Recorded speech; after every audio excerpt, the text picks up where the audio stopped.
আর কিছু নয় কাকিমা, ডাবলুটা আমার একমাত্র ছেলে তো, না জেনে বুঝে বাবার কথায় আজকে মাকে জাজ করে। আমি জানি কাকিমা, আমার ছেলেটা না ভালো নেই, ওর মধ্যে অনেক কাটাছেঁড়া চলছে, কিন্তু আমি আর এর থেকে বেশি কি করব বলুন? ইঞ্জিনিয়ারিং পড়ে না? হ্যাঁ, এই বছরই তো পাশ করলো। চাকরিও পেয়েছে বোধহয় কোথাও।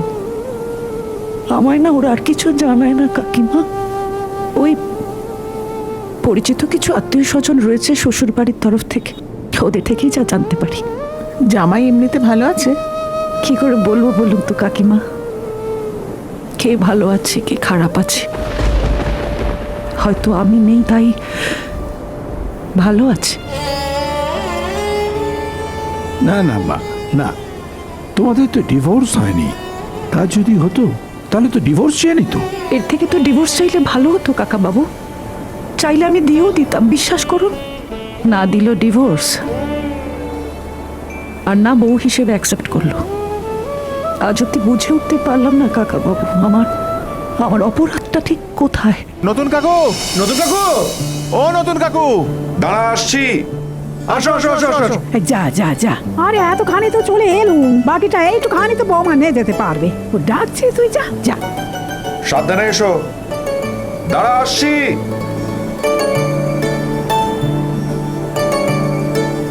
যা তো বৌমা, এই যতবার এই সমুদ্র ধারে এইছি ততবার এই ছেলেটা চল যাওয়ার কথা একবারে উঠলে পরে মনের মধ্যে, কিছুতে ভুলতে পারছি না।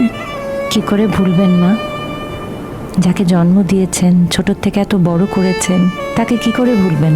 কি পাপ করেছিলাম ঠাকুরের কাছে কে জানে বাপু। গত জন্মে পাপ বোধহয়। বড় একটা ক্ষতি যখন একবার হয়ে গেছে, আর দ্বিতীয় কোনো ক্ষতি যেন তোমার ওপর দিয়ে না যায়, সেটাই তো আমি দেখবো।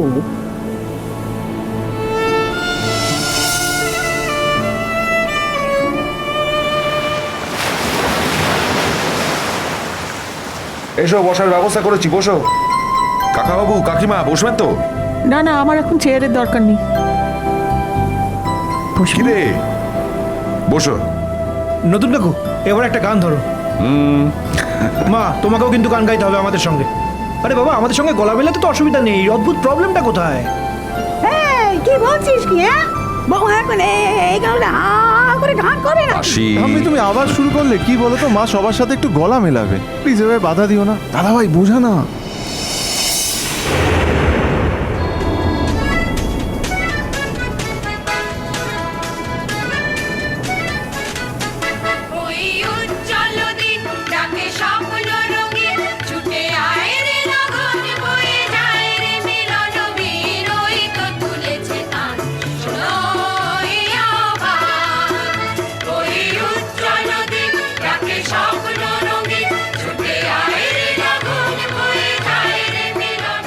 যা ধর।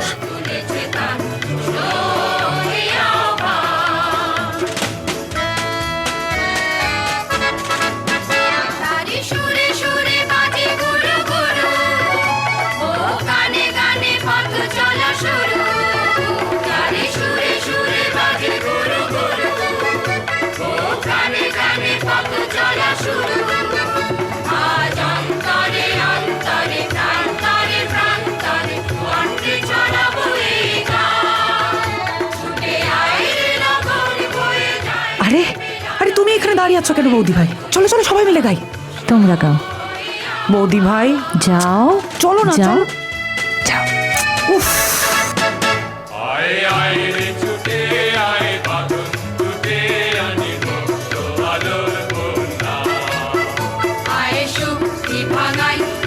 শান্তি জাগাই, এই শ্যামলি ধরণী হবে ধন্যা। আয় আয় রে ছুটে আয় বাঁধন, ছুটে আনি মুক্ত আলোর বন্যা।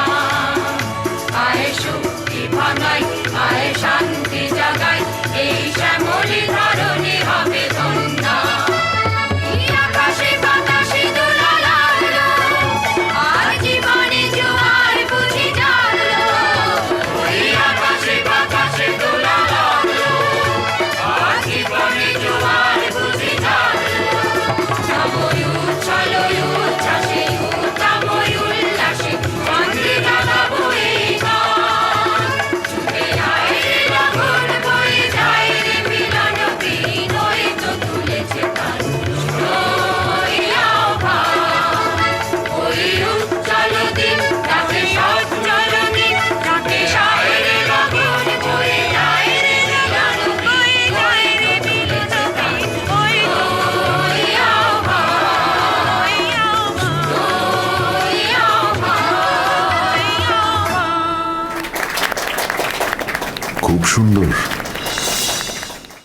কমলিনী,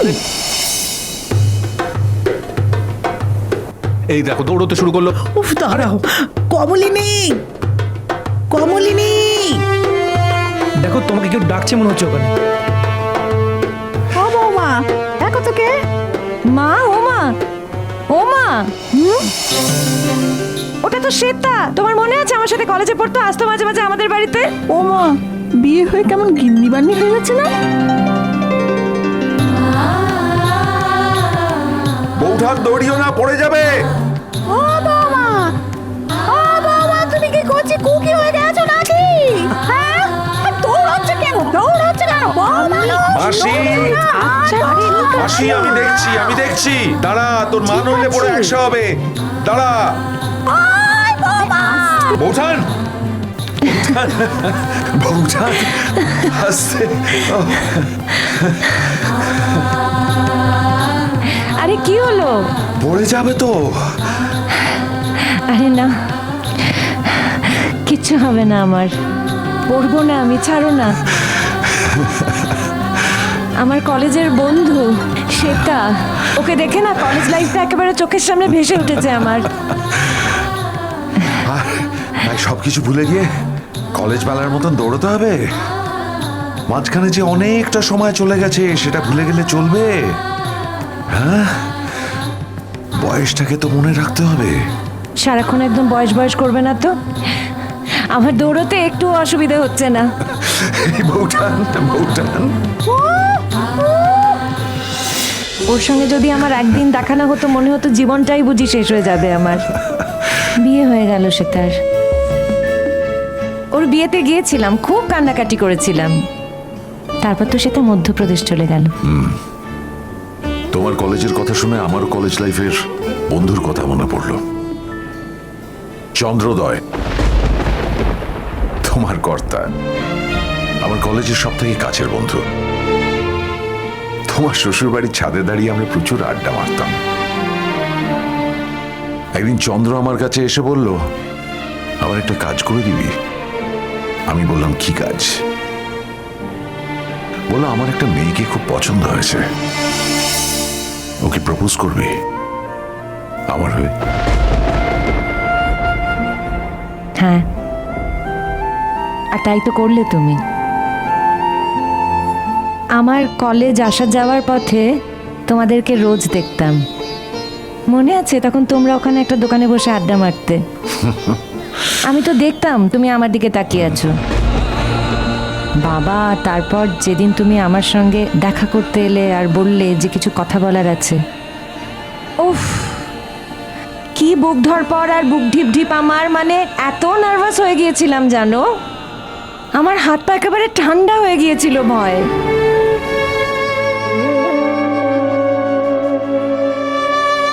আমি তো চেয়েছিলাম আমার নিজের কথাটা বলতে, কিন্তু যেদিন বলবো ঠিক করেছি, তার আগের দিনে দিব্যমাটা ফাটালো। বলো, ওই মেয়েটিকে আমার মনে ধরেছে, ওকে আমি বিয়ে করতে চাই। তুই আমার হয়ে প্রপোজ করে দিবি? দীপকে না দেওয়ার মতো আমার কিছু ছিল না, তাই নিজের কথাটা আর কোনোদিন তোমায় বলতে পারিনি বৌঠান, কোনোদিন না।